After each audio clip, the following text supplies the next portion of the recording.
Hello, everybody. Welcome to Off the Record. I am Judah Coley, and I am joined here today with my two beautiful co-hosts, starting with the lovely, if ever fruity, Kirk Reinhold. Kirk, say hi. Hi. You have anything else to say? I don't know if I'm exactly fruity, but I guess we can go with that. We're gonna go with that. All right. And my other lovely co-host, who is quite humorous and sometimes very, very, very insightful, Oliver. Oliver, say hi. Hi guys, what's up? Put my curtains in, so I'm feeling refreshed. My room doesn't have a huge street light shining into its room, so I can kind of finally get some rest. Well, that was gonna be my follow-up question: is how you doing? But you already answered that, so I'm gonna go to Kirk. Kirk, how are you doing, buddy? I'm feeling outdone with that wonderful hi that he said, but I'm doing pretty good. I'm close to finishing a book, so I can finally move one from my in progress to my finished bookshelf, and that's gonna be fun tonight. It's a great feeling. It's a great feeling. Dude, finishing books, I'm so close to finishing like 2 books right now. Well, we here at Off the Record are here to talk about some stuff. And we're going to jump right in with some news. And I think a very fruity co-host, Kirk Reinhold, Still going with that. has our first headline. Kirk, would you like to walk us through your first headline? Yeah, so I'm sure a lot of people have been following this, but there's a civil suit between Blake Lively and Justin Baldoni. I think it goes in both directions, actually. One is suing the other, and the other is suing the one. But it's really interesting. The accusations are on Blake Lively's end, basically that Justin Baldoni was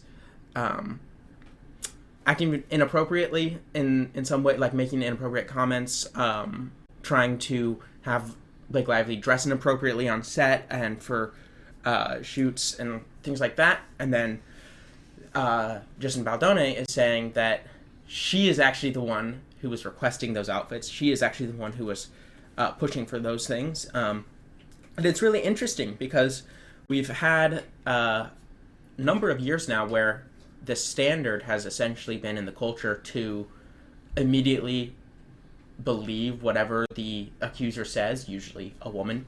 Yeah.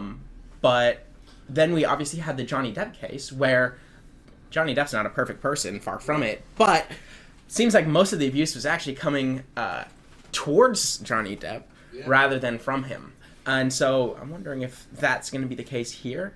I'm not too in the weeds in this case yet. I don't even think trials have started yet. I think it's all just in discovery. But there was one really interesting thing that happened as well. They have requested documents from Marvel because apparently the accusation is that in Deadpool and Wolverine, the Nice Pool Deadpool variant was actually a joke about Justin Baldoni, trying to rip on him for,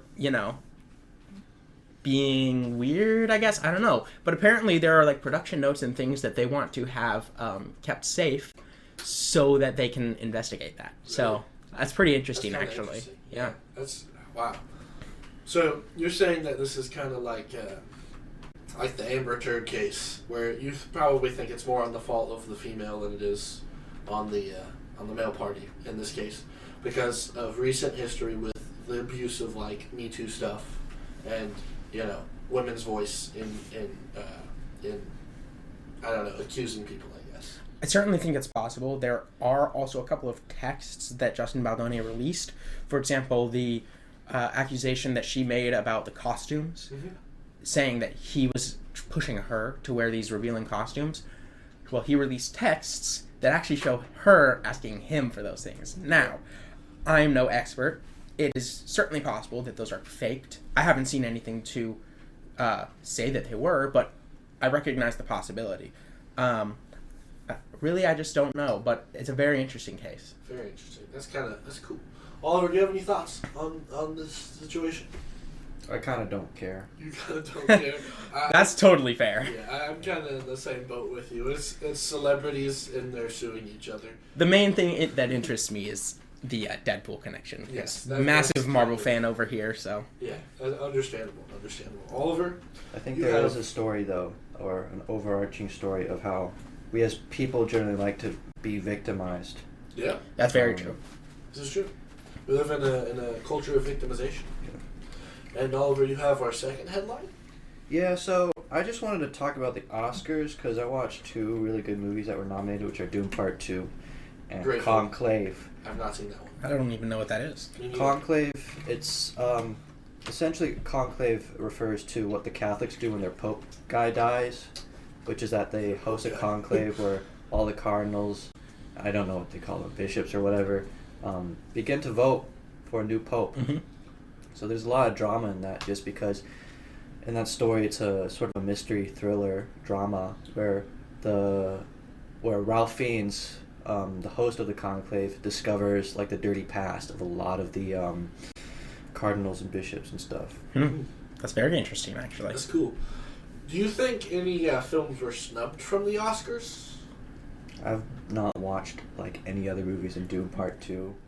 Conclave, so, They're nominated, so. I guess you got really lucky then with both of the movies that you watched this year being nominated. yeah, I mean, as soon as I saw the trailer for Conclave, I knew like this was something like A24 would put out. It's just that aesthetic and artistic sort of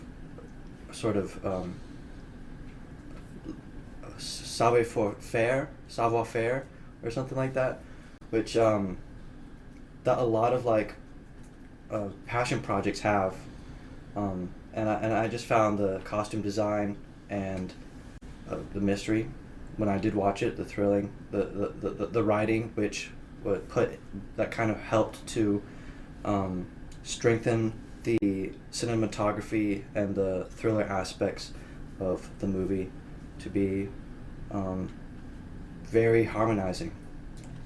That's cool. That's cool. I'm looking at the Best Picture nominees right now, and I have seen Dune Part 2 and none of these other things. I've heard about now the Conclave, thanks to Oliver, and I've heard about The Substance, and obviously Wicked. But I'm not someone that would go see Wicked. Yeah. I don't know about you guys. Did you guys see Wicked? No. Didn't watch it in play form, neither in movie form. Yeah, no, I've never seen that. It's a sisterhood story. It's not quite for me, sadly. Mm-hmm. Well, did you see Barbie though? I did see Barbie, but Barbie is That was a secretly pro-patriarchal film. Yeah, I've heard that. So, I mean, that's why it's one of my favorite movies. I still haven't even I seen was that talking one. to Jeff Thompson the other day, and he felt this was like one of the only movies that he's seen in recent times that made him feel content and happy. Barbie? Yes, Barbie. That's And really he's fun. a pretty conservative Calvinist pastor in the Presbyterian sort of tradition. Yeah. And he sort of realized it's because they try to validate the gender roles that were originally, put on this earth by God. Mm-hmm. And they tried to subvert that, but failed. So, we had instead a great and very funny movie that's supposed to be feminist, but it's very pro-patriarchal. I think that it's because they just established the gender roles as actually being a thing instead of saying, no, that doesn't exist. In a lot of movies, they do that. But in this one, they still had the same end goal in mind, which is subvert the patriarchy, whatever. Yeah. But by setting up a world where there were actual gender roles that were recognized, like today, yes, they really screwed themselves over, because then they got everybody to look at, okay, this is what you're saying in the story, these are these gender roles, this is what I see in the world, there are these gender roles, so now I know this link, okay, and so now I can associate, I'm a man, I can associate that masculinity and anything else to Ken, and then the ladies can say, oh, I like pink.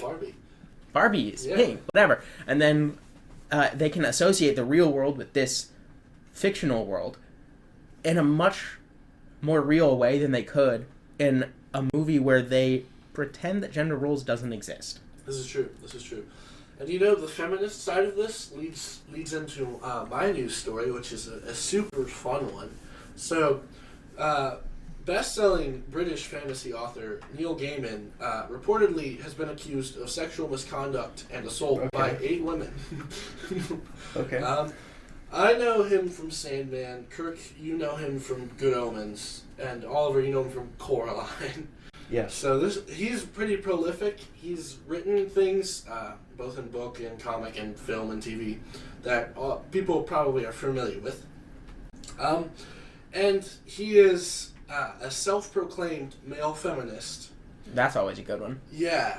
And he's been accused of some very heinous stuff, which I don't think we can exactly get into, because, well, like, it grosses me out, and there's not a lot of stuff that actually does that. I mean, when I hear male feminist, even though I'm not really exactly familiar with this term, it feels like it's code word for a womanizer. Yeah, actually. You know what? I'm pretty sure it is. I think it is a code word for womanizer. And, Well, that's actually the accusation against Justin Baldoni, that he is a male feminist. And so, who knows? Maybe the rule will prove true.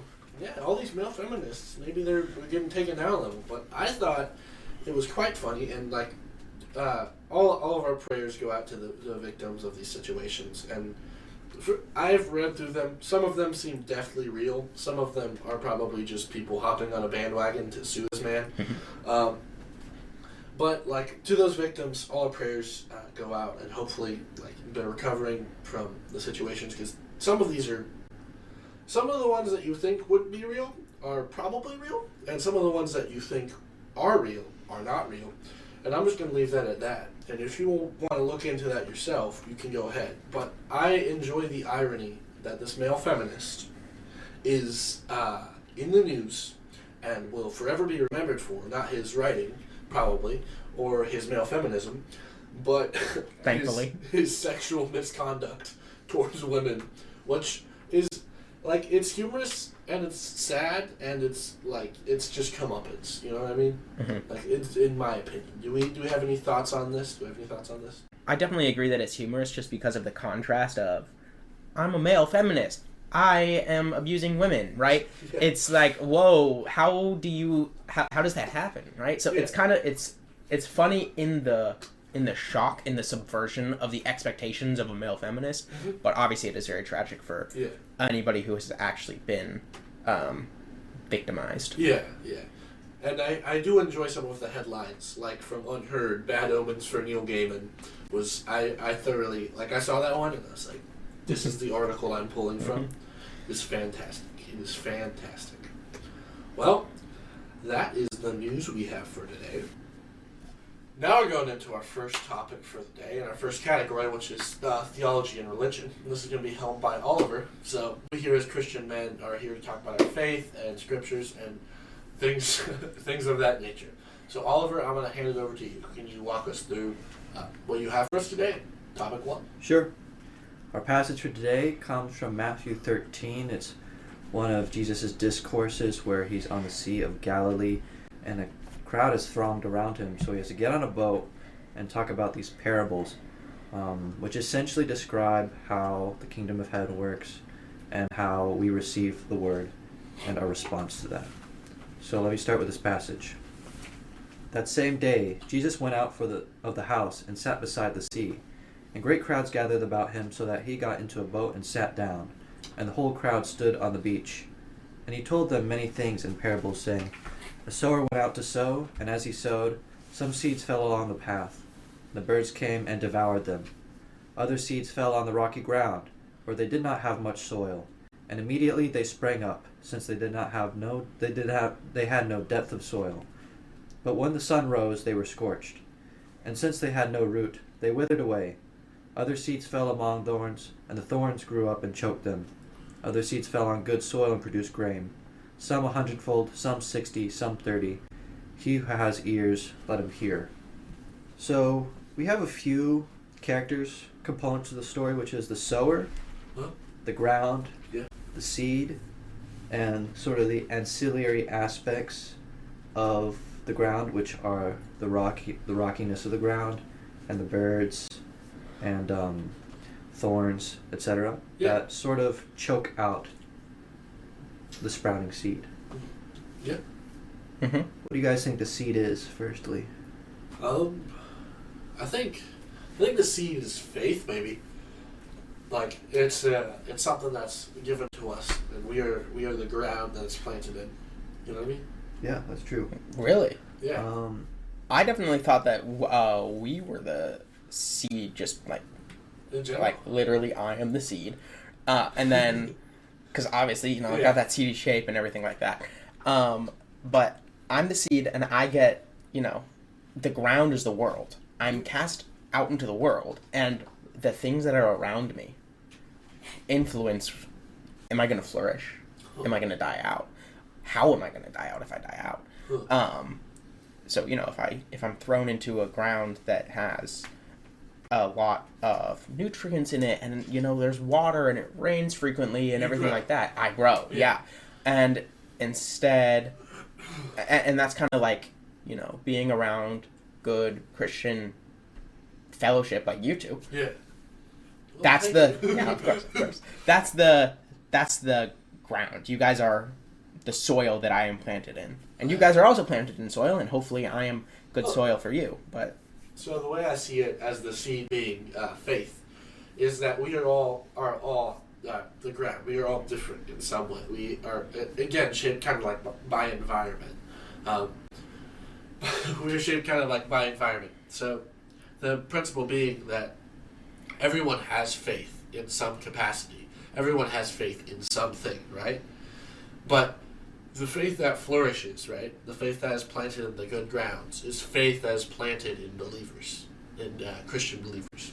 Would you guys see that as accurate, or do you have any qualms with what I'm saying, or am I being a heretic? Or I think you're pretty consistent with what Jesus explains. Well, I do think Kirk has some merit just because there's an outward spiritual process and an inward one, where there's a ground of our soul, but there's also the ground of our reality, which our body inhabits. Yeah.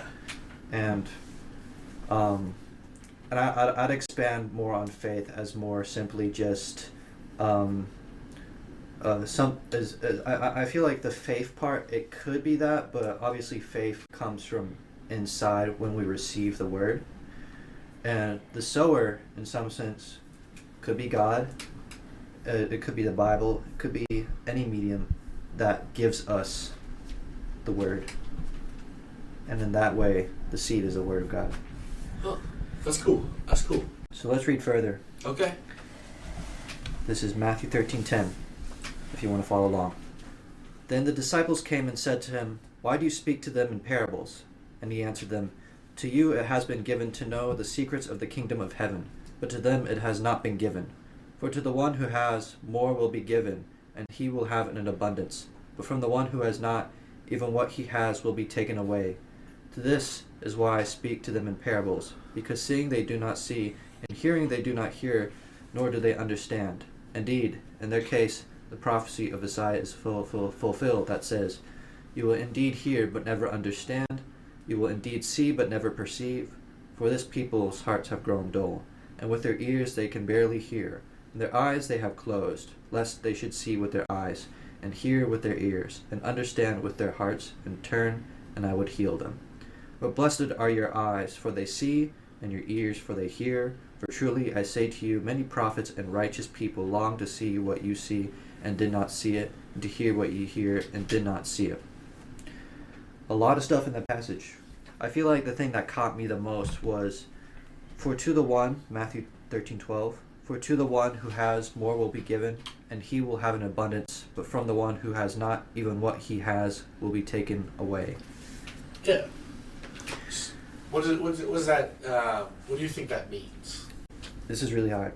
I actually have a connection. I was back home for last Sunday, and I was at my parents' church, and the pastor was teaching on I forget where exactly it is. It's in Matthew where Jesus feeds the 5,000 the first time around. Well, it was 4,000 the second time, but feeds the 5,000, and he has the 2 fish, the 5 loaves of bread. When he fulfills his followers' needs, he does not just make them completely satisfied with what they had. Mm-hmm. There was leftovers. Yeah. There was abundance. There was more than enough.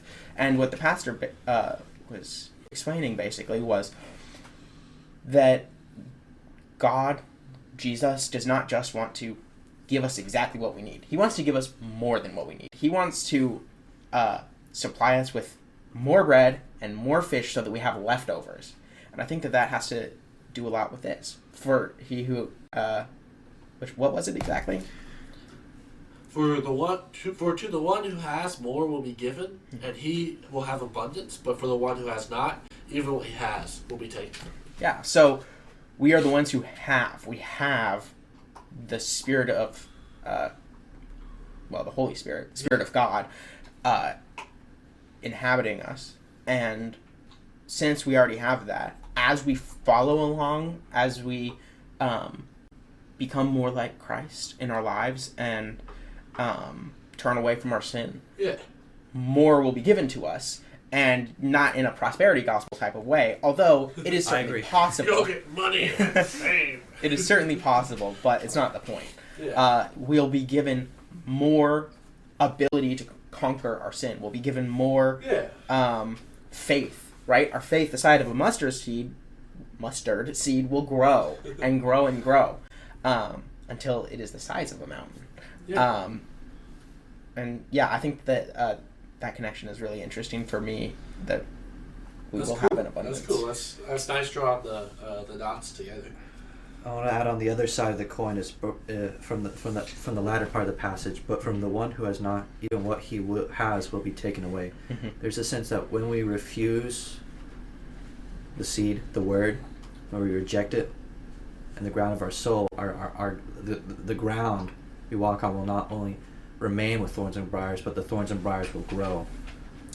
Mm-hmm. Yeah. So in a sense, it's God saying, without me, you will continue to harden your heart. You will continue to have the most inward part of your heart and soul will grow cobwebs. It will not thrive without me. From me comes all your growth and all your fruits.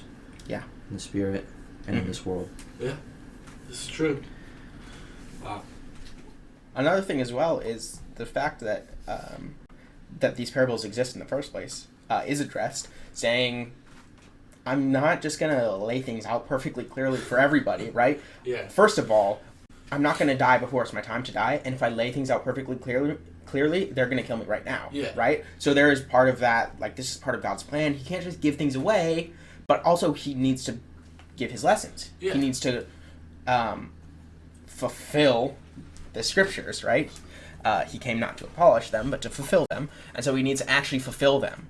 And so he speaks in these parables, and he's explaining to people who are willing to hear, who have that softened heart, or now, he's for those of us who have his spirit. Yeah, he's teaching and leading and not forcing and commanding.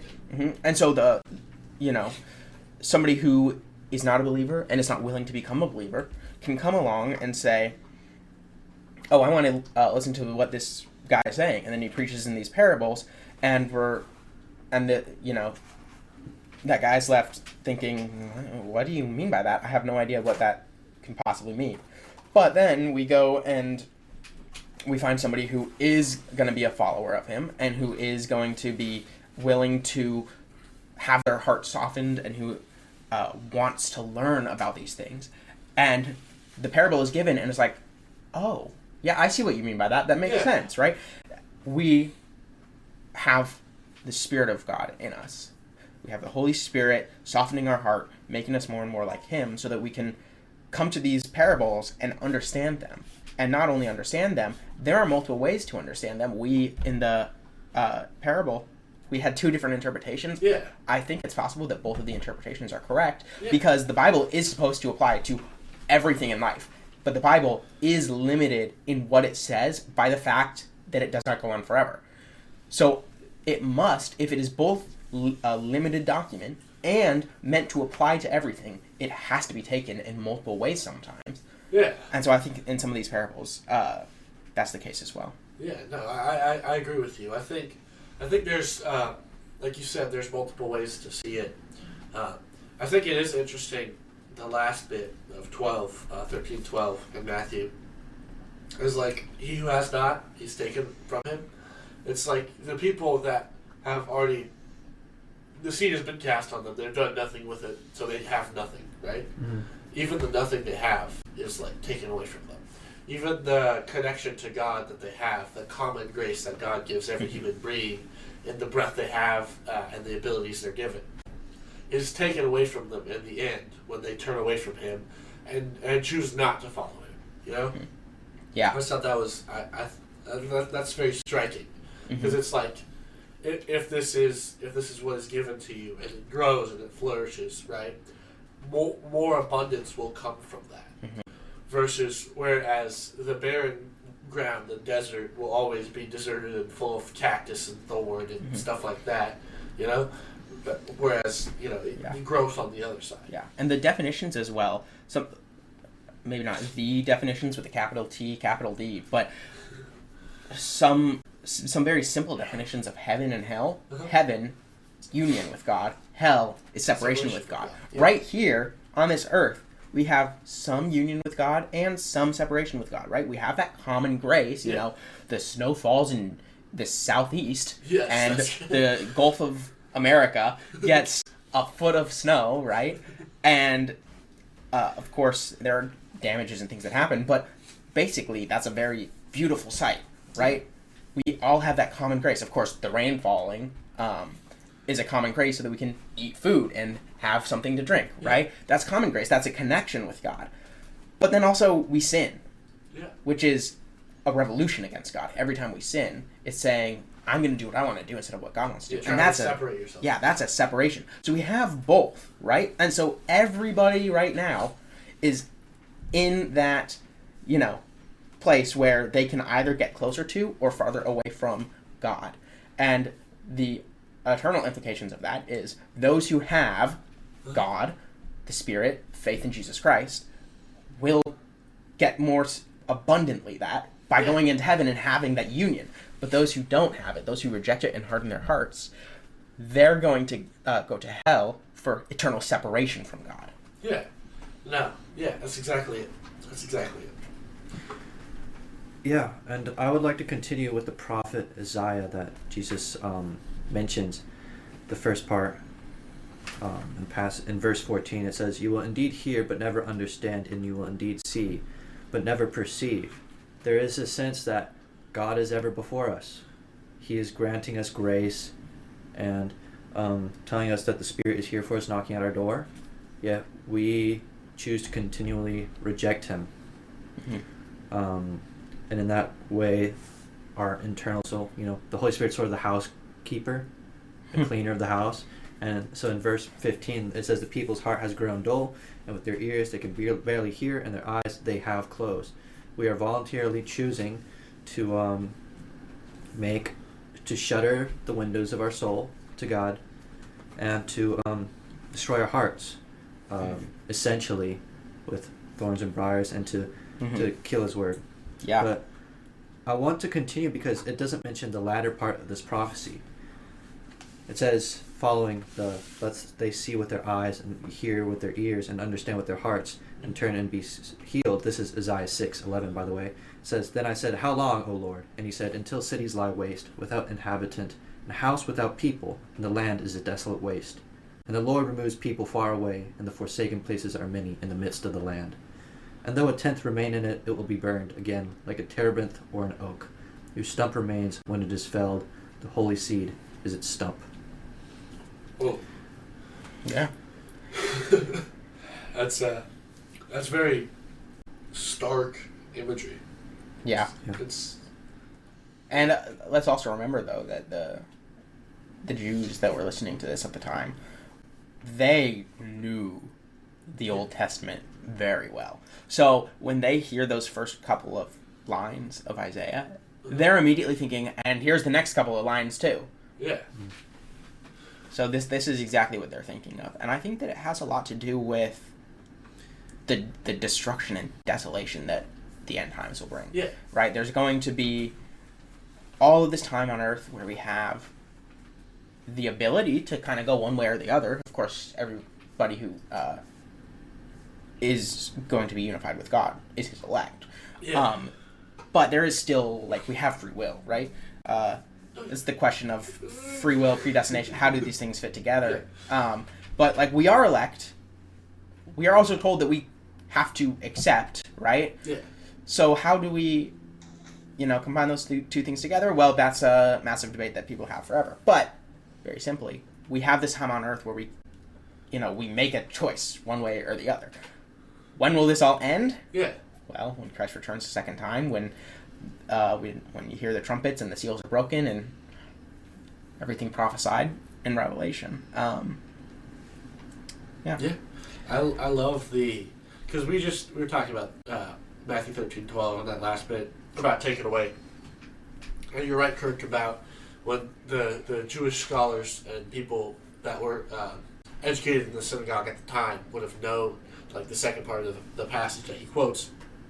Because it ties back to, like, the seed that is given, whatever is planted in that ground, right?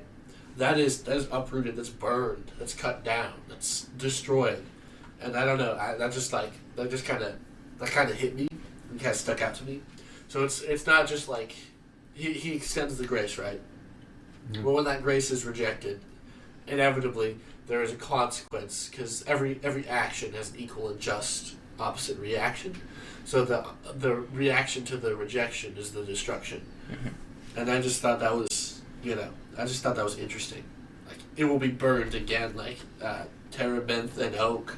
And I was like, damn, that just hit for me. Mm-hmm. And then God destroys the stump. Yeah, God destroys the stump. Like, nothing of it will remain. Yeah. There is no legacy that you can cement. Mm-hmm. There's nothing that surpasses his glory that he invites you into and you reject. Yeah. Then towards the end as well, with 16. Yeah. Wait, was it 16? No. Basically, saying that we all have that general revelation. It was somewhere in the second reading that we had, the purpose of the parables. We all have a general revelation where there's, the sun shines, the rain falls. We all have an opportunity to look into the heavens and see, okay, it's pretty obvious. Yeah. There's a creator, right? Even a totally uncontacted tribe who has never heard the gospel, they don't have an excuse. Because you can look at God's creation that declares his glory and say, yeah, there is a God, right? And so those who do look at his creation and say, no, there's no God, they're saying, essentially, here are my eyes right here. You see them? Okay, I'm looking at this thing right in front of me that is real obvious, and I am not seeing it. They're blind. See these ears right here that I have?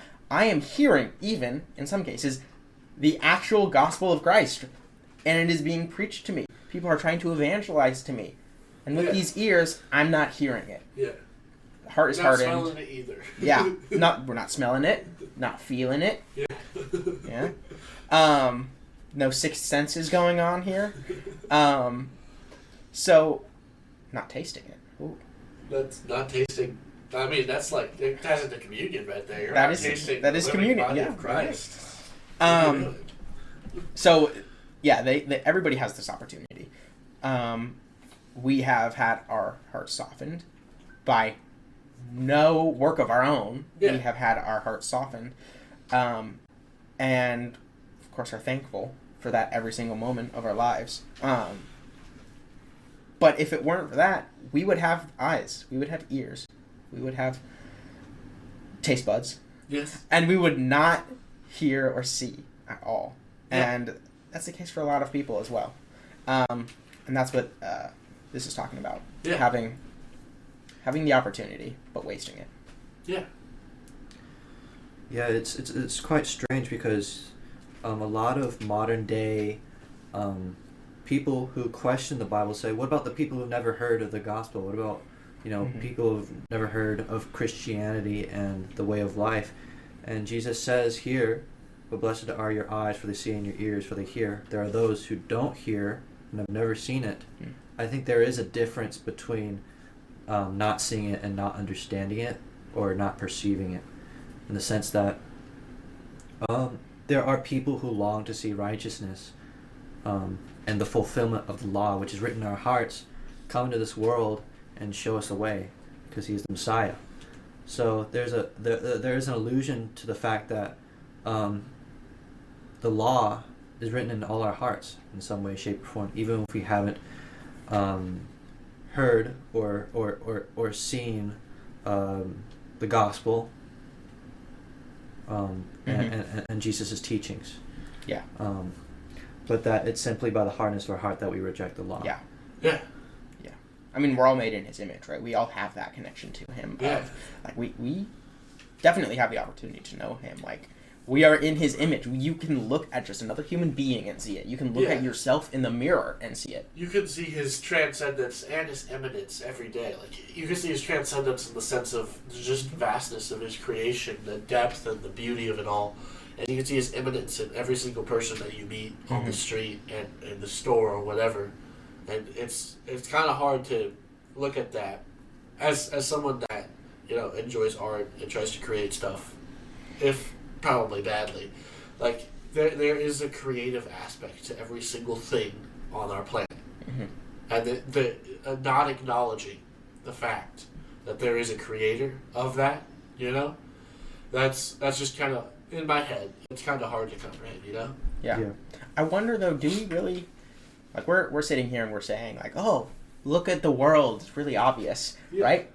How often do we ourselves actually think about that? Like, how often are you walking down the street or whatever, and you're just like, you know what? I do see God in all of this. Because I think that that's something that we can really get, like, lost on. Like, we don't really think about it enough. We try to move on with our lives, with everything that we're doing, and, you know, we're all busy people. We've got, I mean...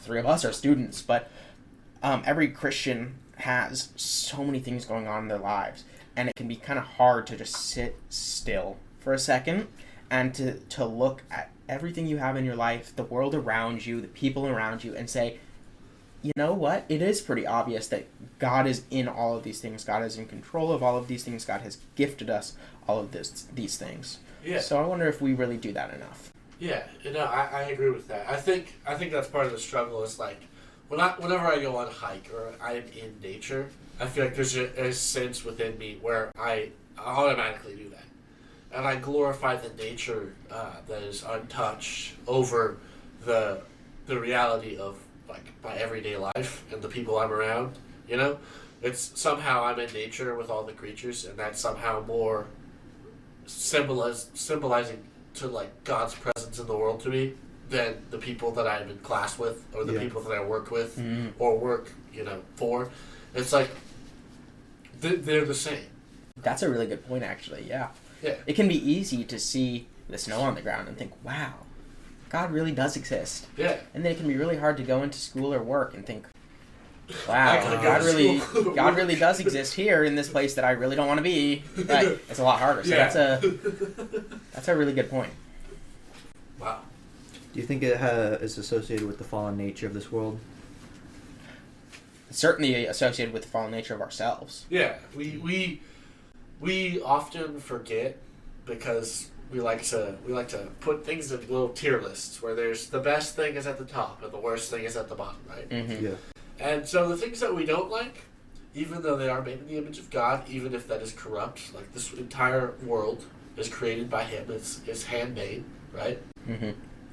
The things that we don't like about it, like spiders, I don't like spiders at all. I hate spiders. I can't deal with them. Kurt can't deal with spiders. I can't deal with anything that looks like a spider. I feel like they kill the bugs. Yeah, they have a purpose. They're useful, and they have a place in God's creation, and they're beautiful in their own way. But I don't like spiders. Like, if I was some kind of, you know, in Mormonism, when you reach the afterlife, you become a god. If I were to make a world, if Mormonism was true, I would remove spiders because I hate them so much. Absolutely. But I have to recognize that God, you know, put them on this planet for a purpose. And that they were good. He looked at everything and said, it's good. Yeah. You know? It's hard to in our heads. It's easy to be like, look at that gazelle running in the forest. It's so beautiful. It reminds me of Jesus and how He died for me. Mm-hmm. And then you go to Professor so and so, and Professor so and so, and you're like, Jesus did not die for this thing, Yeah. which is Definitely not true. Yeah, it's not true. It's our. I mean, we still have some hardness of heart. Yeah, actually, we to do. get back to that topic. We have that hardness of heart in us. We're not fully, until we go to heaven, we are not fully made new and perfect. Yeah. Until we have a new body. Until we go through purgatory. No, we're not. No, we do not go through purgatory. Yeah. We are in constant relationship with the world since we were born. We've been in relation with God. There's a broken relationship everywhere, and I think the broken relation with God, I like to say relation because it's something not proprietary, it's always there, sort of reflects on the broken relationship with the world as well. I think a word you could use is covenant. Covenant. Yes. Broken Covenant, baby. That's a good band name. That's like Yeah. That's All right, we need to all learn how to sing and do an instrument. Well, he can play an instrument. Oliver. You is can- that right? Oliver can. I can Do play piano. the piano, but Oh, I you gotta can play practice piano. like 3 hours a day. Yeah. Ah, I think we can do it. I think we can do it. Yeah. Definitely not putting I too have much no on our skill plates. whatsoever at all, but I can hum. I can also hum. So it could be Oliver playing the piano and then Kirk and I humming at different intervals. I'm sure millions of people would listen to that. Oh yeah. Absolutely. Oh yeah. All right. Back on topic. Oliver. Okay. Yeah, you want to wrap us up with this one? Yeah. Yeah, okay. Final thoughts. I just want to allude to the later passages. I don't want to go in too deep into it, but there's a parable of the seeds in Matthew 13:24-30, and it talks about this enemy who sows more seeds, weeds, into the field, and these weeds grow and choke out the fruits that the good sower sowed into the field. You guys, do we have time for this?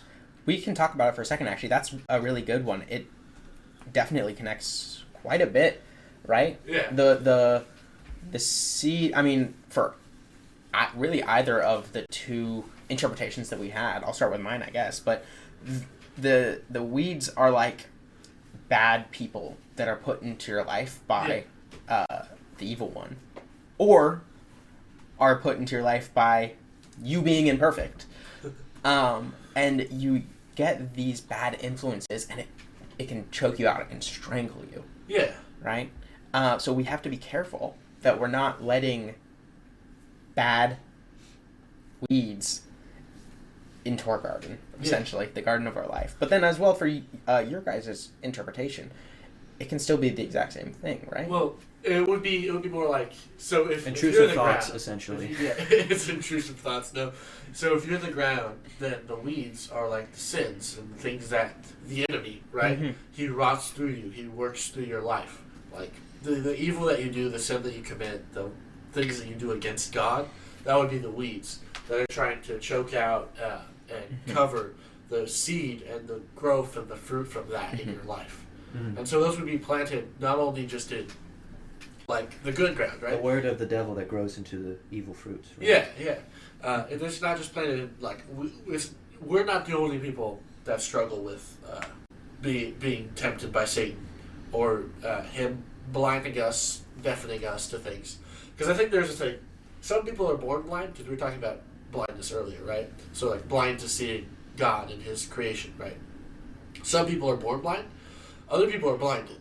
So there's a sense in, like, personal experience. I don't know if all of us have experienced this, but we've had brothers or sisters who've walked away in the faith, and that's different from meeting someone that's never been in the faith and can't see God because they were born blind, versus someone that has been blinded by, the whatever thing that they have, whatever thing that they attribute to God that in most cases is not true, that gets them free of whatever they think they did, that whatever they think God did. Well, I still think them that not those good. people are still born blind, because you can't lose your salvation, right? If you're elect, you're elect. You can't lose that elected status. But I do still think that your analogy is very good. Like, you have to be very careful about those thoughts that you allow into your mind, those wrongful attribution to God, things that are not from God. Yeah. A lot of people actually can start to question Christianity by saying things like, how can such a good and just God allow bad things to happen in the world? And of course, that's a very nuanced answer to that. But if you start attributing all the bad things that happen in the world to God, you're attributing them incorrectly. If you look at Job, right? Yeah. He had everything taken away from him. He had horrible things happen to him. He had boils on his skin. His entire family was wiped out. It sucked for that guy. Yeah. But while God allowed it to happen by sitting back, he did not do it. Yeah. He said, all right, Satan, you think that this guy is going to turn away from me and rebuke me? I know he's not going to do it. And to prove that, do whatever you want aside from killing him. I think think was grounded him. Yeah. The only actually he does. The only thing that Satan was not allowed to do was kill him. Then after that entire period was over, God gave him back everything he had and much more. Yeah. Of course, that doesn't immediately make up for the fact that he did lose everyone in his life.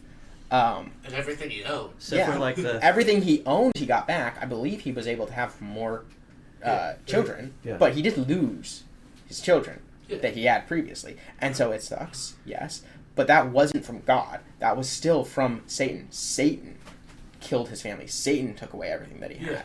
And then God came in afterwards and gave him back more than he had. Yeah. Which, those you have will have in abundance. It also kind of connects back to that. That's true. That's good connections. Oliver? And then further on says, in the end, I want to close it out with what the word of God says. But he said, no, lest in gathering the weeds, you root up the wheat along with them. Let both grow together until the harvest, and at harvest time I will tell the reapers, gather the weeds first and bind them in bundles to be burned, but gather the wheat into my barn. Again, you could allude to the fact that the weeds could be the wrong people, but it also just could be our sinful nature being restored to the inherently good one that God originally gave us. Yeah. Yeah, definitely. That internal as well as external facets, where we have the external ground around us that we want to have good soil around us, and we also have the internal ground, and we want to have good soil there as well. And so we need to keep ourselves pure, keep ourselves around people who are going to sharpen us. Yeah. And go to church basically. Go to church. Find some other believers. Yeah. And there's also the sense that the word isn't just instilled in us when God does when he pleases. It's a mediatory thing, meaning it happens in our lives when people around us encourage us by giving us the word, by reading the Bible, by the pastor, talking about the word. Yeah. Awesome. That's all good stuff. That was great, Oliver. That was very, very good. Yep. All right. So, that was topic number 1. Great job. That was fantastic. So, we're moving on to topic number 2, which is category number 2. And this is going to be all Kirk. It's political. Yeah, so the next topic is politics, which is a very interesting one because of the week it is. We just had an inauguration. We have a new president now. Some may say, finally. You mean God Emperor Trump? Yes. I'm pretty sure it's going to be Barron, though, who's going to be the God Emperor next. That dude is tall. But, a lot of interesting things going on in politics this past, well, probably even a little more than a week, because we also had the TikTok stuff happening before he even got in. Yeah. But, the main things, though, have still happened since the inauguration. Day 1, he had 200, not all executive orders, but it was a mix of executive orders, executive actions, pardons for a lot of people, and things like that. So, essentially, he signed 200 documents. Yeah. As far as I know, that's how it works. Give me a second. Yeah. Anybody who wants to look at them as well, you can go to whitehouse.gov. I think /presidential actions, but you can at least go to whitehouse.gov and start looking through them. A lot of really interesting stuff. The main things I want to talk about, though, are... Thank you, Oliver, for that. That was beautiful. The main things I want to talk about are some of the agencies he is creating, some of the... Yeah, Doge. Some of the people he has pardoned, as well as declassified files. Is interesting. We'll be getting those pretty soon. Deportations have begun. etc. So a lot to go over. Probably not going to be able to hit every single one. I have more even in my notes than I've just mentioned. But I guess first off, we have the Department of Government Efficiency. That's an interesting one. We do like government efficiency. Do we like government? No, we do not like government. We do like when government does what it's supposed to be doing within the... We don't like it right now. Yeah. Wait, what? We like it when it's doing what is right in its sphere of government and not trying to take over self-government, which we all have, state governments, when it's not trying to take over church or family governance, which it has tried to do a lot of recently. Basically, federal government is like a plague that always just wants to expand, right?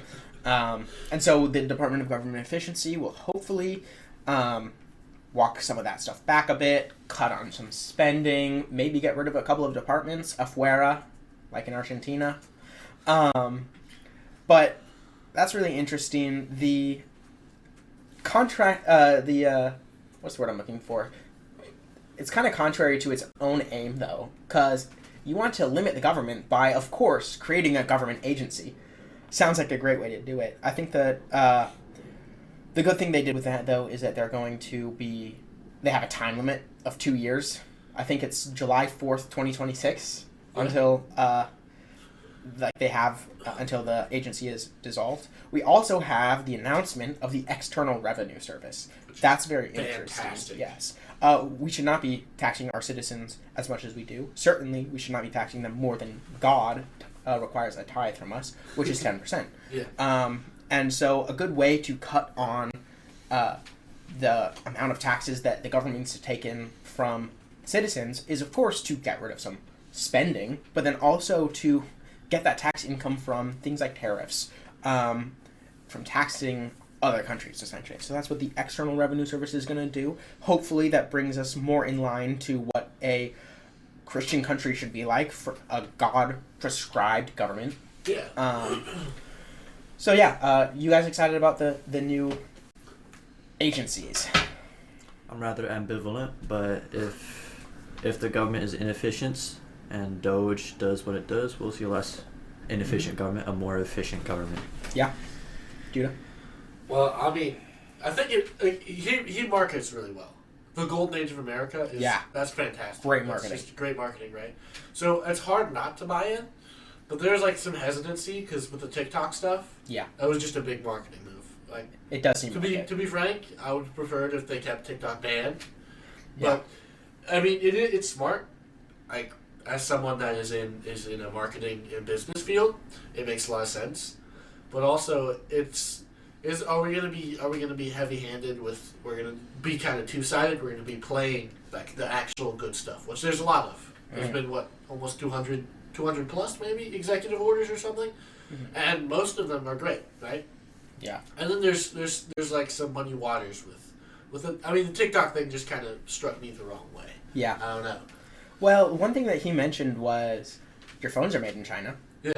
All your appliances are made in China. All your stuff is made in China. This is true. So if you're worried about Chinese spyware, TikTok is probably the least of your worries. I definitely do not like the cultural perversion that it creates, though. Yes. It's a really, really big problem. I think part of it can be solved by what he mentioned, which is that he wants a 50-50 partnership with an American corporation. Yeah. And so hopefully we can get like real American ideals in with that, to change the algorithm from just the softcore pornography that some of TikTok is right now to good things that build people up and that would make you kind of a more well-rounded, better person for being on the app compared to what it is now. But I do agree it's not the best app in the world. I don't like the going back and forth with it. Like, look, can we either get rid of it or keep it? Like, let's just let's not have this whole rigmarole that's just getting clicks on news websites and things like that. But yeah, I do agree with that, Judah. That's a very good point. Though I will say, the executive order on gender and fetal personhood is like we've needed this for a while now. Yes, especially the fetal person. Yeah, this has been a long time coming. Yes, and that's actually a really good transition into my next topic, which is kind of the more Christian-oriented, roughly, or at least morals-oriented things that he's done so far. So, as you mentioned, there are only two genders. Fetuses are people. Yeah. God knew us when he knitted us in our mother's wombs. Yeah. And we have to recognize just the reality of that.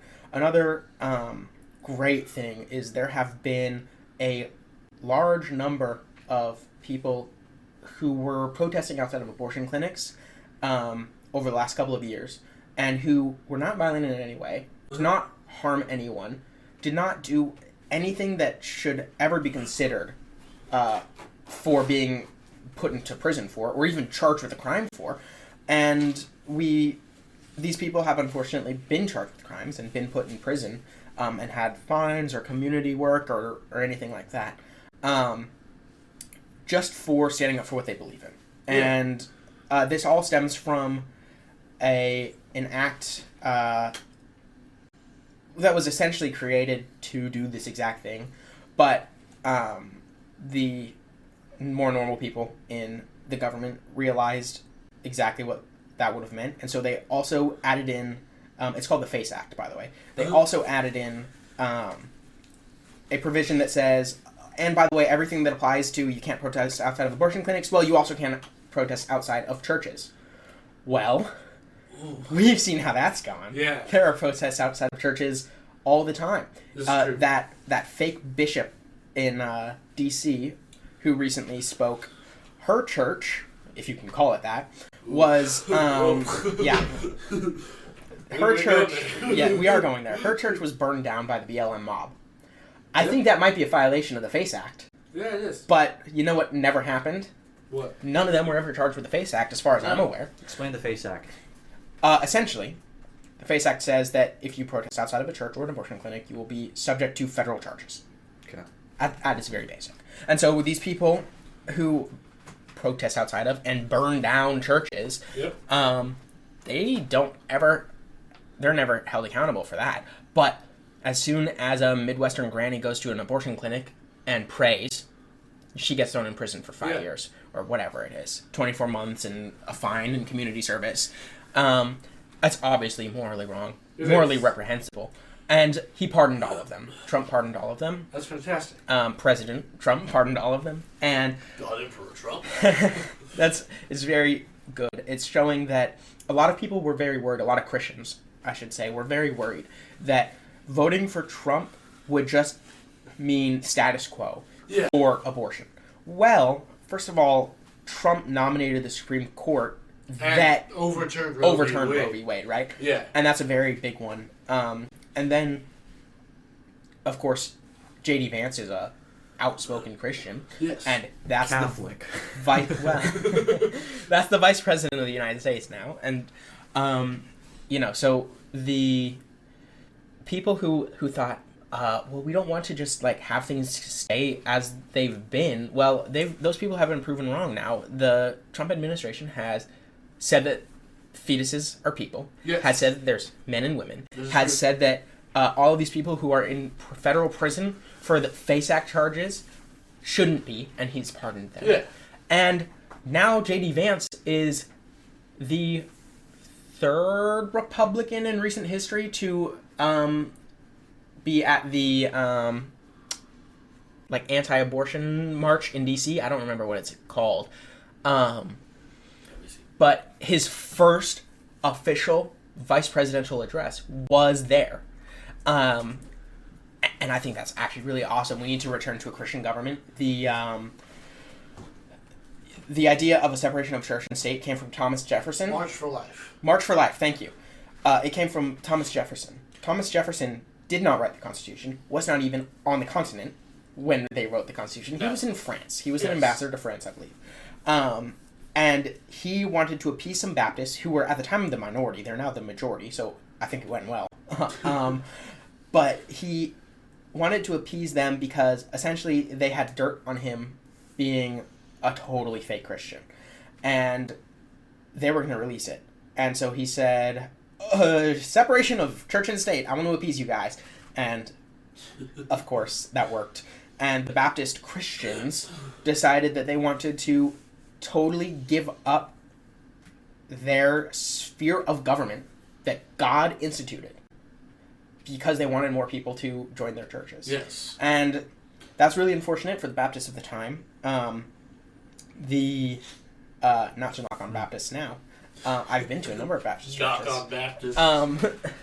But the separation of church and state idea was totally like outside the Constitution. In fact, I believe it was 1802 that he said that. In 1805, 3 years later, he totally walked that thing back because he wanted, I believe it was in his second inaugural address, speaking of inaugurations.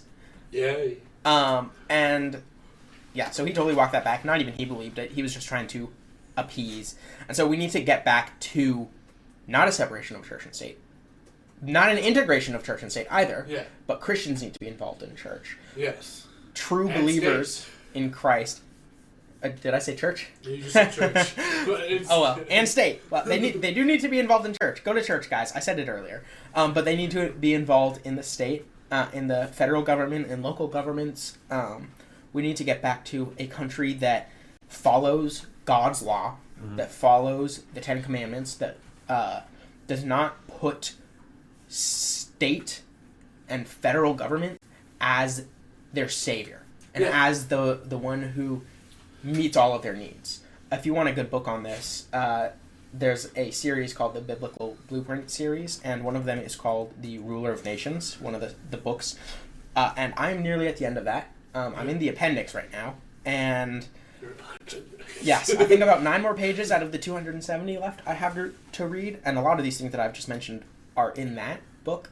But it's a really good resource to study. By George Grant? I don't think so. I have it right here though. Gary DeMar. Gary DeMar. Yes, it was, I believe, written in like 1991. I see it. Ruler of Nations, Principle of Biblical. It's really interesting because as I'm reading the book, they refer to the Soviet Union in the present tense. Yes. I mean, is it not? We'll see what happens, I guess. What happens, Yeah, you do have a point there, but Putin is more thinking of having a tsardom than anything. I believe. What's the czar? yeah, that's a good point. I'm actually kind of for that. I vibe with czars really hard. I'm not joking. I actually like. You want God Emperor Trump, obviously. I want God Emperor Trump, and I want Tsar Putin. You know? Yeah. Anyway, I think that those are really good things that what are would you happening call in them? government right now. What? Donald Trump. We have the crypto tsar. We have the border tsars. Would Trump be like the tsar tsar? The Czar? Czar. He'd be the Caesar. Caesar. Oh, Wow. let's not go to Kaiser. We did problematic there. Okay, so he's done a couple of other things as well. Obviously, deportations have now begun. I believe Newsmax has a deportation counter. Also, he designated parts of the cartel. Well, not probably parts. Probably just specific cartel organizations as terrorist organizations. He did. So I guess we're invading Mexico now. Yeah, that'll be really interesting to see what goes on with that. But yeah, he has started to deport the illegal aliens, which he also said, we are calling them illegal aliens, that is the technical term, and he's requiring Aliens. all... What about E.T.? That's he didn't come here illegally. That's illegal extraterrestrial aliens. But yeah, the deportation's begun. The Newsmax has a counter like the COVID deaths counter that they had in 2020 and 2021. Well, now we have a deportations counter, and it is climbing. Mexico just declined a flight. We flew all the way to Mexico with a bunch of illegals on the plane. Yes. And then they refused to actually land the plane. Why? That's a good question. Well, But it sounds like they're wanting some tariffs. Yes. Because that's what's going to happen if they FAFO. Their claim was that the U.S. was acting unilaterally, and therefore they rejected it. But I mean, they are. I don't know. Like, these are asylum seekers in Mexico that Mexico accepted. They should receive them back again. Yeah, definitely. Guatemala has accepted a couple of, I think at least one flight full of illegal aliens as well. So that's good. We're not going to have as many, hopefully any, Lake and Riley situations going on. Oh yeah. Because obviously that was a tragic circumstance. That was awful. And yeah, we need to get rid of the people who are going to commit those types of crimes. There was a Lake and Riley Act as well that was passed by the House, the Senate, and now should be on President Trump's desk. He might have already signed it. Probably about 24 hours behind on the news right now. And so... Would you have any info on that? Like what it is about? Yes, so the Lake and Riley Act says that if you are an illegal immigrant or alien, gotta do it right, if you're an illegal alien and you commit a crime, we will deport you. Forever. Is basically what it says, yeah. So... Yes. We don't have, like, in New York, I don't remember the guy's name who murdered Lake and Riley, but he committed crimes in New York, and so New York flew him down to Georgia, where he went and he murdered a University of Georgia student. Yes. If he had been deported... Jose Antonio. Yes. Ibarra.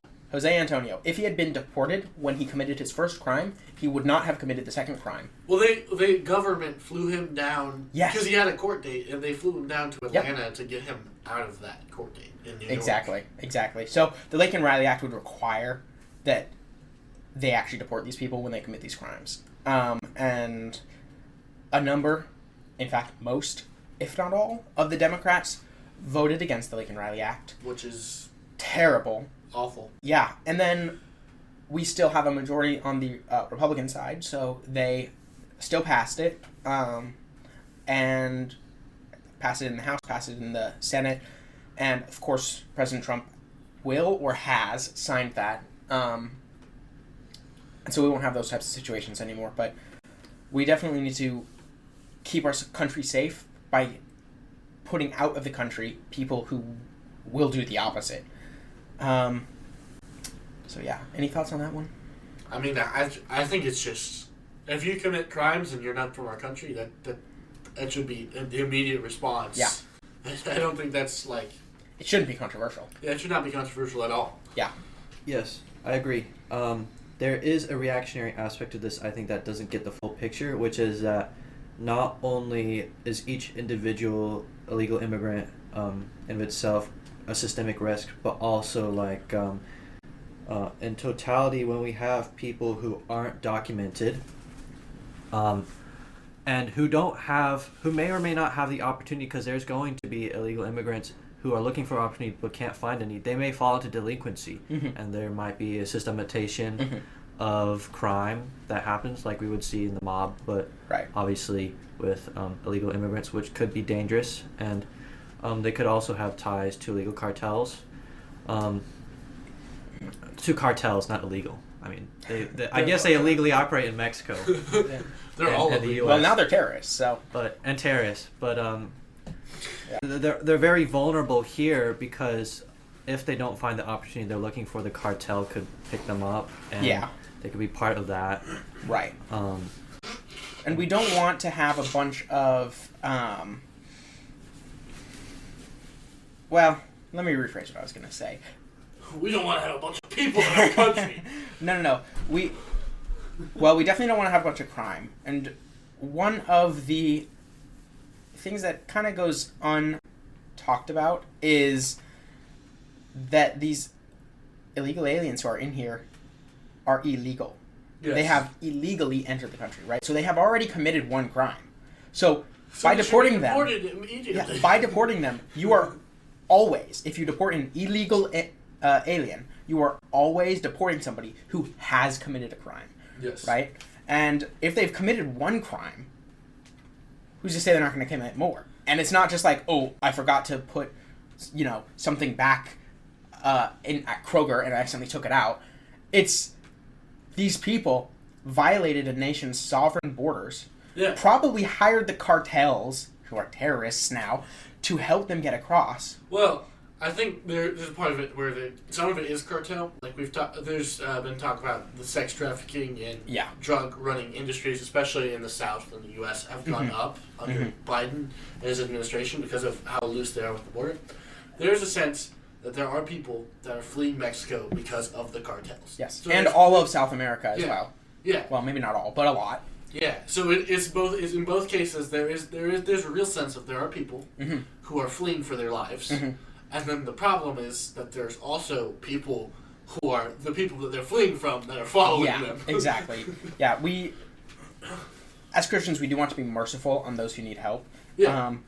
But we also have certain responsibilities, and some of those responsibilities are national sovereignty and borders. And so it's really hard to discern what exactly we should do. I think what exactly we should do is we should bomb the cartels so they don't exist anymore, and so people don't need to leave Mexico. Send in the Marines. Send in the Marines. Yeah, just send in one branch of the U.S. military, and it will be done in a month or two. But, and of course, we don't want to just start bombing Mexico without Mexico being on board with it, because that's an invasion. But Mexico is not controlled by its government. But Mexico, the government that they do have, certainly, I hope, doesn't like these cartels, and so we can find some sort of a partnership there where we get rid of the cartels, and then those who are in Mexico and want to come to the United States don't actually need to anymore because we solve the root problems. Or global conquest people. All I'm saying, we could annex that Canada. would cost more. We could buy Greenland, and we could invade Mexico. That's all I'm saying. I mean, I suppose we could. But solving the underlying issues is a lot more important than giving illegal aliens free housing, free food, free phones, free cellular service, free this, that, and the other. Yeah. When we have American citizens who don't have any of that stuff. Of course, we had American citizens in Western North Carolina who were totally ignored for months by the Biden administration while we were sending tons of money overseas, while we were funding illegal aliens. Criminal illegal aliens to different parts of the country to avoid their trials. Exactly. Another thing, though, is international law states that if you are genuinely fleeing your country for some real severe reason and you are an asylum seeker, you need to go to the next country where you would not face the exact same issues, right? Question: why then is a Palestinian, for example, coming to America? Is there not another closer country that would take a Palestinian, I don't know, Egypt, Saudi Arabia, Iran, Iraq, Syria, Lebanon, I don't know, a number of other countries around them, or all of Europe, by the way, because they take a bunch. So why are they coming across the world first? Well, America is, and even when we suck, we are the greatest and most notable country in the world. Exactly. So they want to take advantage. Yes, they want to take advantage of that. Yeah. But it goes against international law. They have to seek asylum in the next closest feasible country to seek asylum. The United States of America is, in the vast majority of cases, the farthest country they could go to feasibly seek asylum. And yet they also come here, and for a long time we have let them in, and the international community has not recognized the fact that our sovereign borders and our rights are totally being violated by asylum seekers who are violating international law on top of United States law. Yeah. So maybe we need to fix that system too. Yes. I mean, there's a lot of things, and this goes into your first question, which I see here. It's what are we excited about the Trump administration? Mm-hmm. I think he just kicks over every hornet's nest he finds. And I think that's a good thing because it's going to solve a lot of problems. Mm-hmm. But I also think in 4 years, because his term is limited, unless he does become, fingers crossed, God Emperor of Mankind, there will be some unresolved stuff. So it's there's going to be some great things done. Right? Yeah. But he only has 4 years. Yeah, but he only has 4 years. So who's gonna follow this up? Who's gonna continue this? Most likely, J.D. Vance. I mean, I would vote for him. I mean, he's a Christian. Oh yeah. More so an outspoken Christian than even Trump is, and Trump's been pretty good. Well, Trump is Episcopal, so. He's been pretty good as a president who. No, he's Episcopal. I'm Episcopal. You and Trump? Luthero-Episcopal. You and Trump are best buddies. Clearly. Be bedfellows, yeah. Would you like to tell our audience what you love to say about our great President Donald Trump? I'm not going to mention that one guy in that one video who was asking Donald Trump to save him from the police that he legally has no right to do. He has a right to remain silent and be arrested. That's all I'm going to say. You have the right to remain silent and be arrested. I think that's what the cops need to start saying. That's random rights right That's great stuff right there. I'm going to tell that to my legal professor. I'm sure she'll love it. Oh, yes. Wow. You have the right to. That's pretty great. That's great. But speaking of underlying issues, I believe there is a general problem of, especially recently, of there being a ton of refugees from the Middle East, from South America, coming in, and perhaps there's a systemic failure to accommodate for them in Mexico, but I got the specific example of, I can sort of explain actually why Egypt is not accepting Palestinians, which is They hate them. Yes, they basically hate them. Yeah. There's a ton of Gazans There's at the border of Rafah. There's such a thing that we don't understand, which is super racial conflict. Like, people think that America has a massive race problem, and that's not really true. You need to go to Africa, you need to go to the Middle East, you need to go even to Europe, because Europeans, off of the smallest difference that is imperceivable in skin tone, hate each other. Exactly. And in Islam, if you're not the right type of Islam, yes, then we hate you. And that's the thing. Because Saudi Arabia and Iran are two different. Yeah. They're totally different. Like, they're both Islamic states, right? But they're both Islamic. Yeah. Yeah. And so they're always fighting each other. They have their own little Cold War going on in the Middle East with their different powers. And the Palestinians are the wrong kind of Muslim.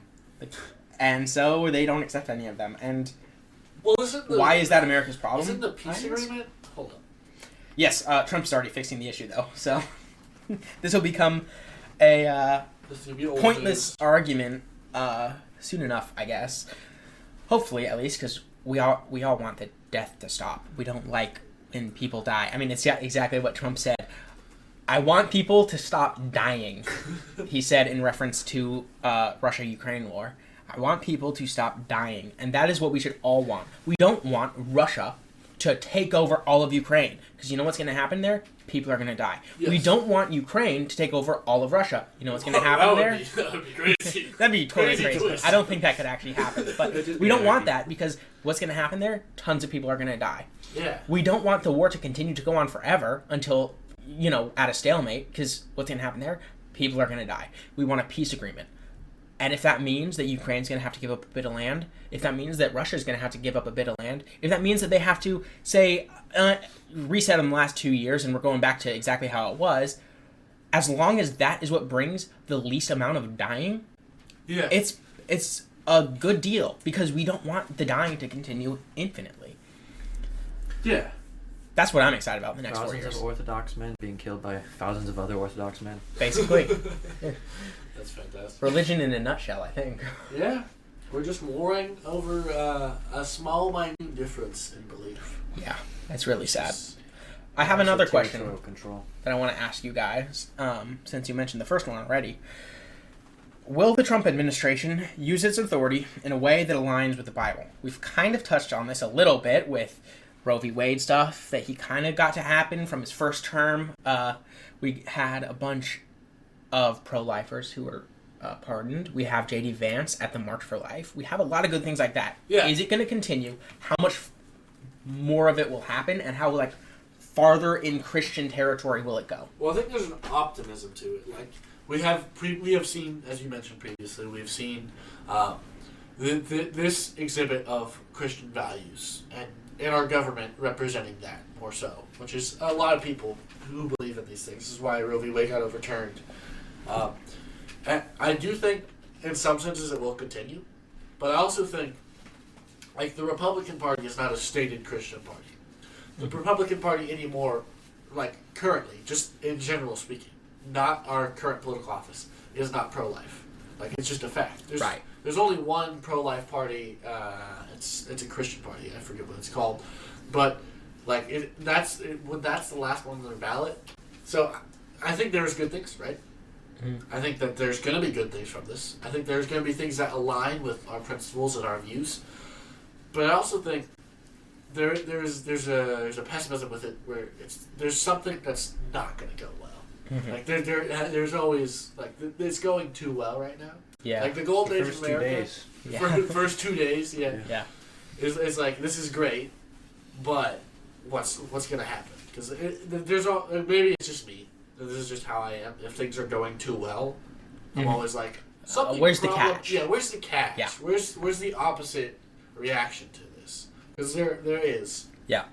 So I think I hope there's going to be more things there, and laws that are made and put in place in states or removed in states that make abortion completely illegal. We should do stuff like banning Pornhub and all porn sites and porn things throughout America. And the dating AI.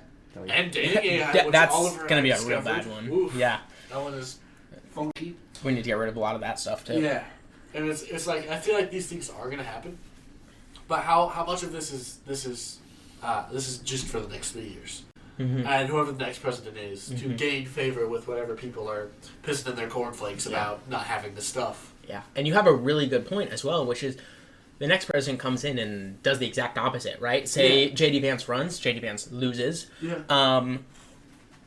We get our first female president. You know, that'd be really unfortunate if we aren't able to retain power, right? Yeah. And the next president comes in and he immediately starts overturning a lot of things, and almost everything that has happened in the last almost a week of Trump being in office, President Trump being in office, is executive orders, which can immediately be overturned.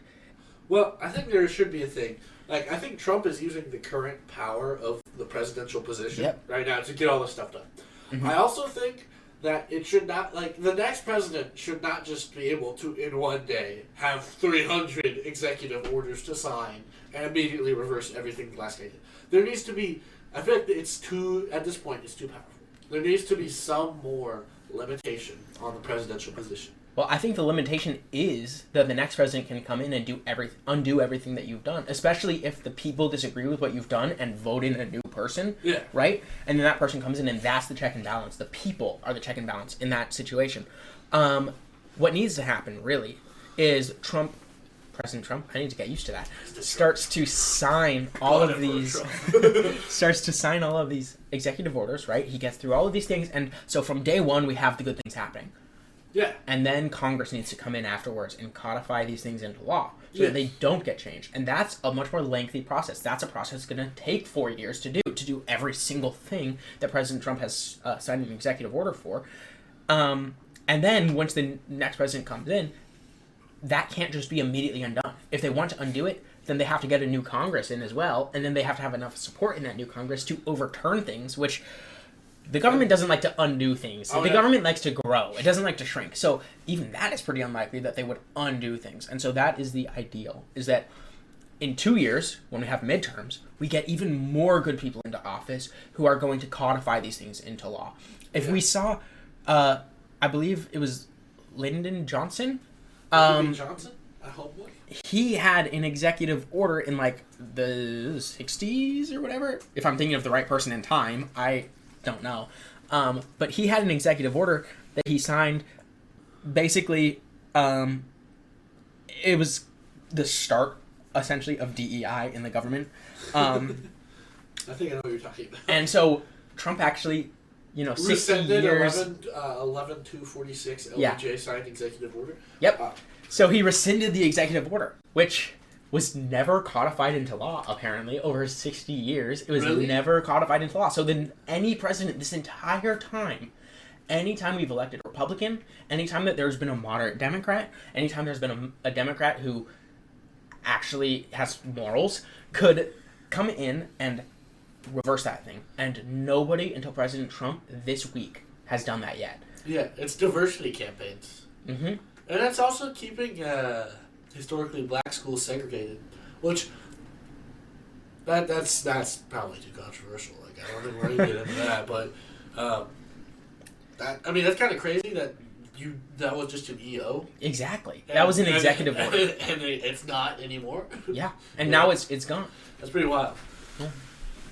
So, we don't want something to happen where we have an executive order signed now, and then in 60 years, the popular will of the people has changed, and we go back to right where we were. Yeah. Or even in 4 years. We don't want those things to happen. So, I think that we can all have reason to be hopeful for the next 4 years. I think we also have some fairly good reason to be hopeful about the next 12 years if J.D. Vance decides to run for president. Oh, yeah. I think that we will have a revival of Christianity in government and government in its proper place, equal to, just like the branches of government are equal to each other, the federal government is equal, or civil government is equal to church government as well. They have their own spheres that they can act in, and they need to only act in those spheres. I think that we have a lot to be hopeful for in that respect. It's going to be really interesting. I can't wait to take over the world, starting with Panama, Canada, and Greenland. And Mexico. And Mexico. We'll see about that. We're going to annex Australia as well. Yeah, we'll see about that. We'll take over England. Yeah. England specifically. Do we want to take over England? We'll tax the crap out of Yes, England. Like we do want to take over England. We're going to tax their tea. Yes. And adopt Yes. their NHS system, right? No. Absolutely not. So, yeah, we have one more topic. Judah's going to be talking about culture. It's going to be a really interesting one. So stick around for the next 30 or so minutes for that one, and we'll be wrapping up soon.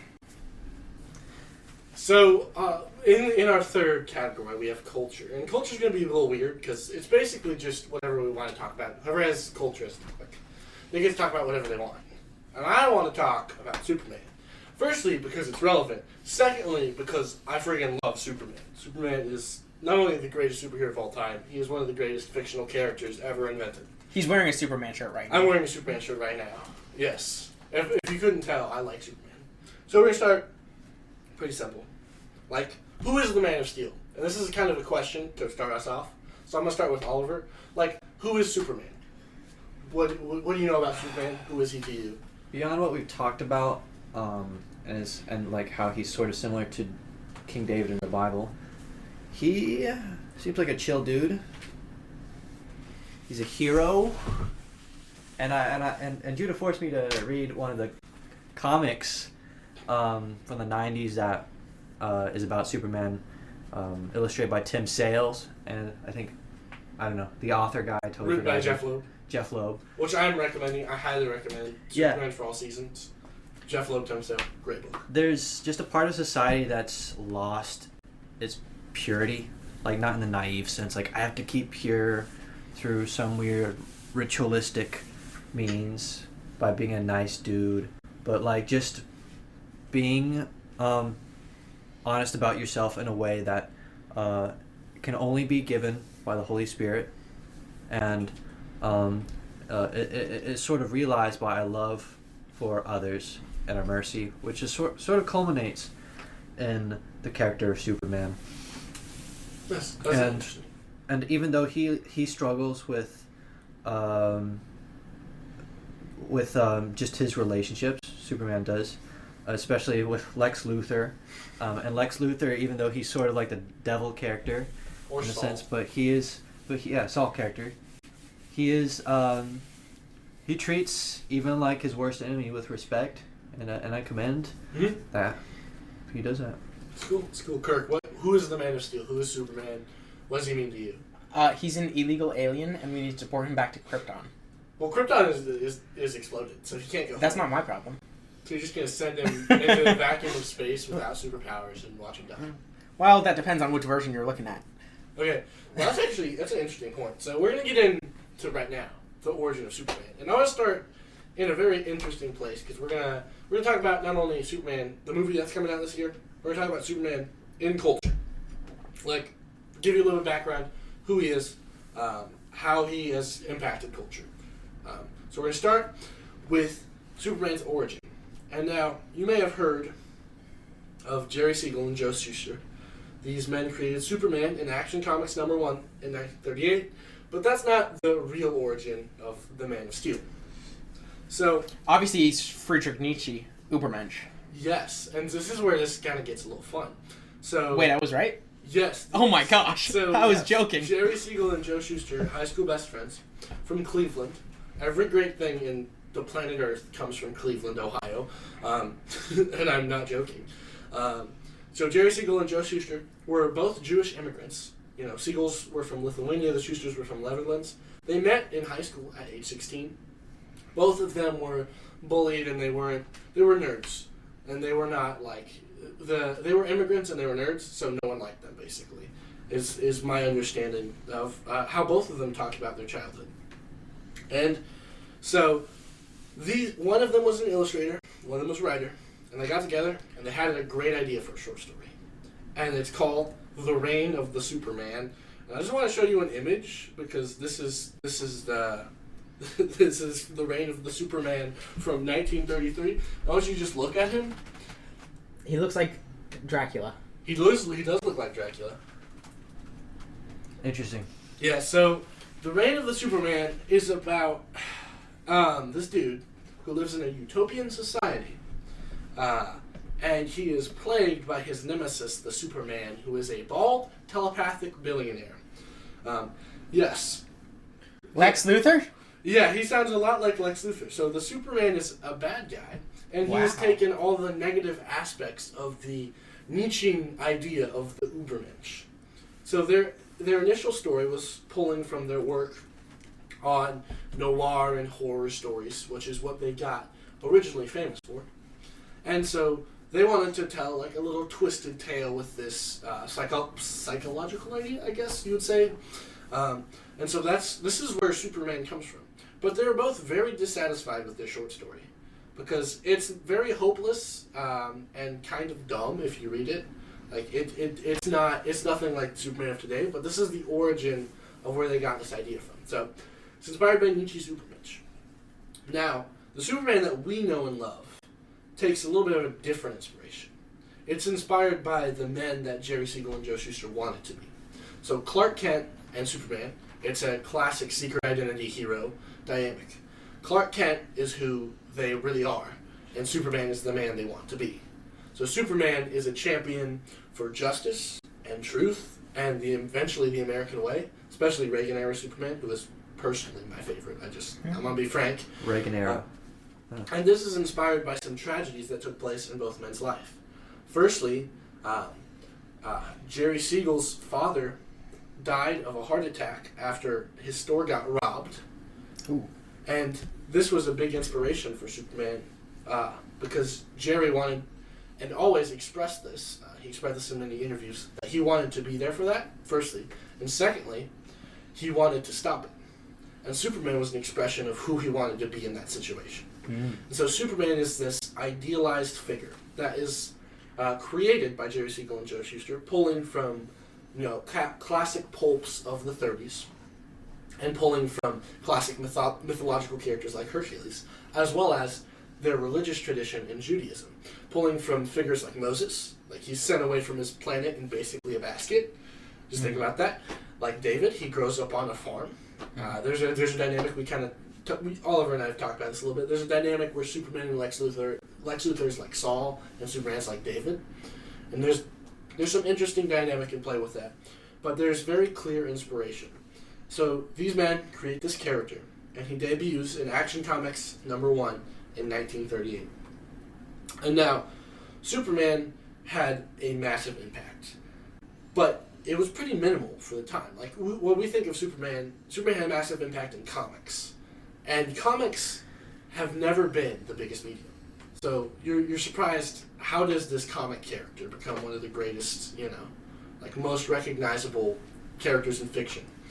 And it's because of a little radio show called The Adventures of Superman that started less than 2 years after Superman was created. A radio show that was broadcast in New York and all across the United States, captured the hearts and minds of every little kid in the U.S., and it gave them a hero that they could be.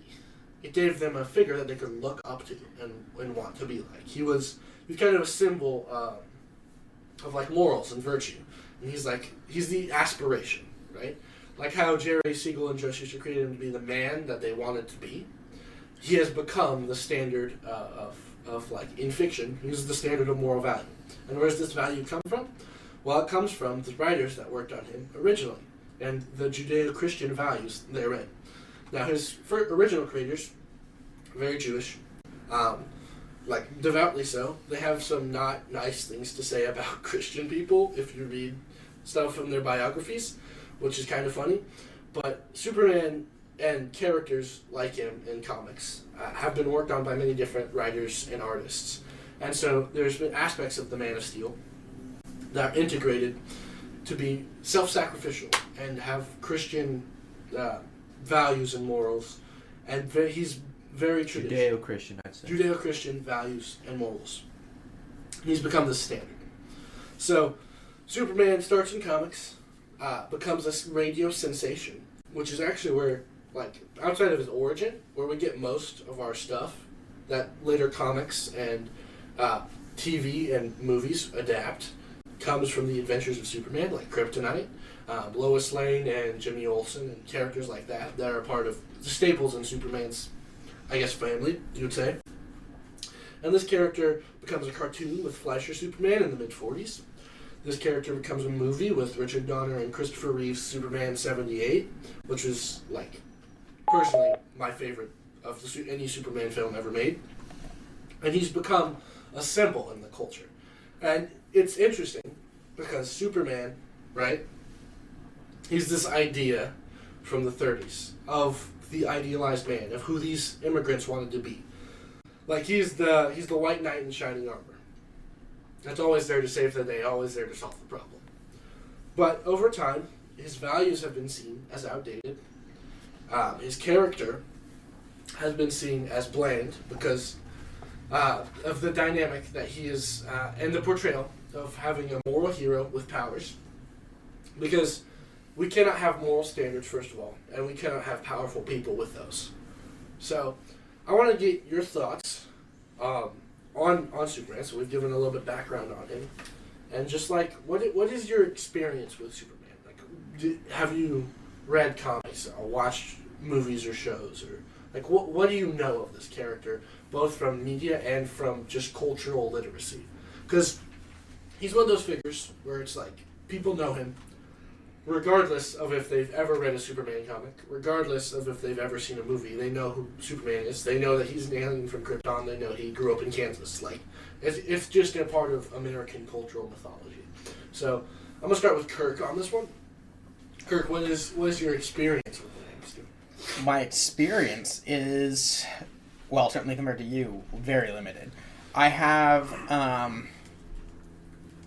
grew up watching well, maybe not grew up, but my later teen years, I guess, I was watching a lot of the CW DC shows. Noticeably absent for much of the run was Superman. There was Supergirl, though. And so my experience with that was wokeness, basically. Oh, yeah. And I've kind of never had the chance to get into DC properties. I've always been much more of a Marvel person. So Superman is, for me, a very unknown. I know the generalities. I know he's the Man of Steel, truth, justice, and the American way. But I never really considered much about the Judeo-Christian values that are, definitely present. Yeah. When I think about it for a second. Definitely a big part of the backstory, and it makes me want to go back and like read some of those comics or watch some of those older movies, or be excited for the upcoming Superman movie if it tries to actually be true to the source and the character, and the intention behind it all. Then that's something I'd be very interested in. But personal experience is really limited. It's very limited. Cool. Oliver, how about you? I forced you to read. We've forced you to read a Superman comic. Outside of that, what is your cultural or media knowledge of the Man of Steel? Well, when I was growing up, I did watch like the 2013 Man of Steel with that one actor, and it was one of those it was an edgier interpretation of it, I believe. Yeah, we're gonna talk. I have something to say about that.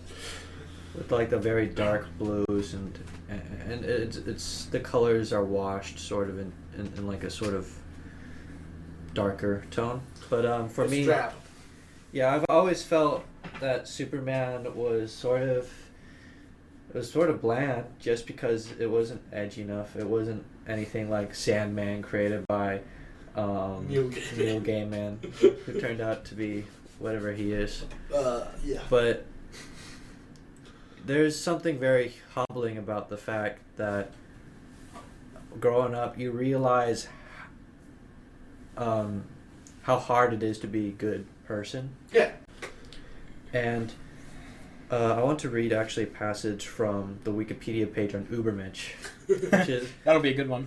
The Ubermensch is someone who has crossed over the bridge from the comfortable house on the lake, which essentially represents the Christian values that manifests the grounded human ideal, into something very profound, to something which essentially Nietzsche describes as a comfortable, easy, mindless acceptance of what a person has been taught and what everyone else believes, to the mountains of unrest and solitude, which is where Superman lives. Fortress of Solitude. Fortress of Solitude.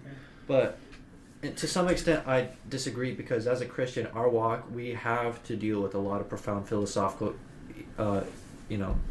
challenges. Yeah. And we have to fight the devil hand to hand. And Jesus is the truth in us. We fight the devil by receiving the truth and by engaging with it and walking in the path of truth. And by understanding what truth is in Jesus and in the gospel and the Holy Spirit breathed. Because it encompasses everything in our life, the search for truth. Yeah. So, in this sense, I feel like Jesus as sort of a martyr, as sort of the path of truth, it's truth put on trial on the cross. Yeah. And it lives. It represents the deeper spiritual battle with truth we have, and our struggle with allowing the truth in us of the law, of the gospel, to live in us as the word, as a seed in our hearts. And Superman sort of reflects that in a more active way, which is that he is sort of fighting against He's fighting falsehoods, for truth, yeah. Fighting for truth in a more active sense than and as a warrior instead of in the court of the law, which sort of Jesus kind of does by being on trial. Yeah. So I want to get into the good, the bad, and the ugly of Superman first. Before we have one last question. So first we have the good. So Superman is an unwavering example of hope, of truth, and of justice, and that's great. We need that. We need heroes that maybe it's just me and I'm kind of biased. The Superman shirt kind of says that, but we need heroes that stand for something, and Superman does. Something good as well. Something good. Because we have a lot of people standing for a lot of things right now. But not a lot of things that are good. Yeah. And classic Superman with traditional Judeo-Christian values is someone that stands for good. And it's kind of funny that he's a reporter, and that's kind of something to touch on, is that he is a reporter, because there's been a lot of it's pretty funny, because he in modern comics they're he writes stuff, and everyone comments on how old-fashioned he is with his writing and stuff, because it represents who he is. It's his creative output. Yeah, and old-fashioned ideas. And old-fashioned ideals. Yeah, and so with that, it's that's the good of Superman. Superman is a symbol of hope. The bad of Superman is what I like to call Christ coding the man of tomorrow, and this is something many people have been over. Superman is not Jesus, and Superman can't be Jesus, because guess what? He was created by two Jewish people, devoutly so. And it's kind of funny that people try to put that on him. He is not the savior of the world. He's a guide. He's like a David. He's like a Moses. He's like a Joshua. For the characters that definitely, from their heritage and their religion, that Jerry Siegel and Joe Shuster would have drawn inspiration from. And so that's problematic, and that's stuff that we get this dry, almost this godlike, with quotations, massive quotations, I just use quotations, figure in Zack Snyder's The Man of Steel, and the New 52 continuity of DC. You get he's this social justice warrior who has this godlike powers and is a symbol for the people. It's problematic. That's not who he is. That's not what he is. But you get a return to his values, right? But you get to the ugly. You get into metamodernism. So metamodernism is deriving value from the thing itself. Now Superman derives value from tradition, from Judeo-Christian tradition, from the fact of truth and justice, right? That's what he stands for. That's what his value comes from. But when you get rid of that, because we can't define truth and we don't know what justice is, we have to derive the value of a character, right, from the character itself. And so it's kind of like a game of telephone, where Superman gradually over time, because we have gone away from a solid basis for the moles, right? Superman gradually over time, the chance kind of shift, and that enters into gayness. because I don't know if you guys saw this, but a couple of years ago, there's a bunch of like articles in the news like Superman's gay, which is not actually true. I'm glad that I missed that. Yeah, which is not actually true because it's his son, which is a whole nother thing, and I could rant about that for like 50 hours. But it's about like the fact that that can be the case, that we can attribute that to him. And there's been massive pushes with homosexual movement and other things like that to relate to Superman in the sense of like it's their secret identity and they are a Superman when they express themselves or something like that.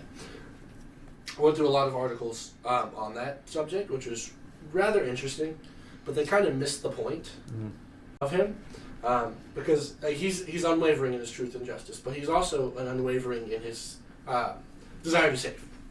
He's going to save you whether you're a Republican or a Democrat or a Libertarian, you know? Like, he's going to save you because It's the right thing to do. Because it's the right thing to do, and all humans have value. Mm-hmm. And what systems of belief does that derive from but Judeo-Christian? Right. And lastly, we're going to finish off with a question. What do you want to see from Superman in any form of media? In movie, in TV, in comics? Like, what do we want to see? I'm going to start with Kirk. Return to normalcy.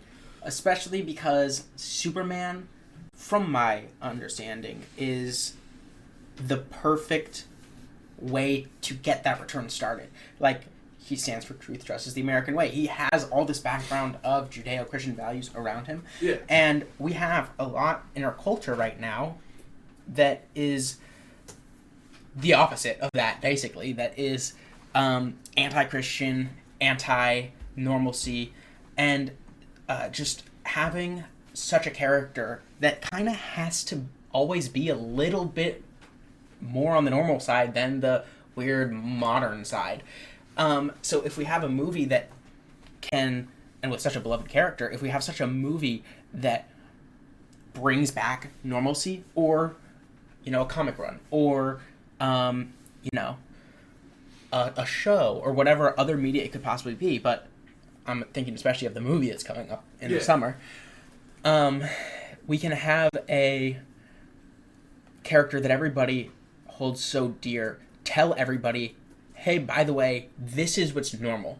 This, small town guy who grew up on a farm, who really just cares about people, thinks that everyone has inherent worth, that there are right things, that there are wrong things, that there's oftentimes, although of course not always, a clear dividing line between the good guys and the bad guys. Mm-hmm.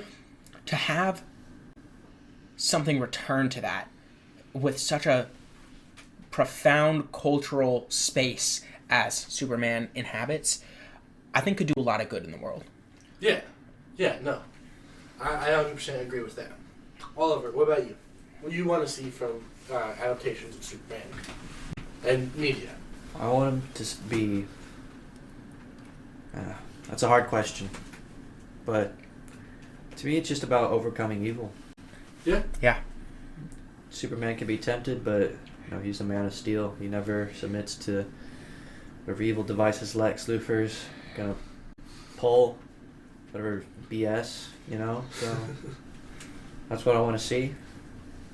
Overcoming of adversity. That's a very simple concept, but in life and everything, we find this basic thing incredibly challenging. Yeah. Whether it be lust or temptations of other kind, or hate, or difficulty to love others. We need an example of someone that overcomes that, and that's like what we need in the stories. We don't need more exploration. I can speak English. Exploration of the drab and macabre and the dark side and the edgy stuff. Yeah. We need a solid base. Stuff that things can to me off. I feel like the drab and macabre kind of is a realization of our removal from reality, that we look for that stuff when things are going right for us, especially in the modern day society when things are given to us essentially for free. We get things that are edgier, like Sandman. But back in the day, it was a daily reality of life being very difficult and challenging, and we have been removed from that. And to our to to the detriment of us. Yeah, I agree with you. So, to finish out, who's Superman?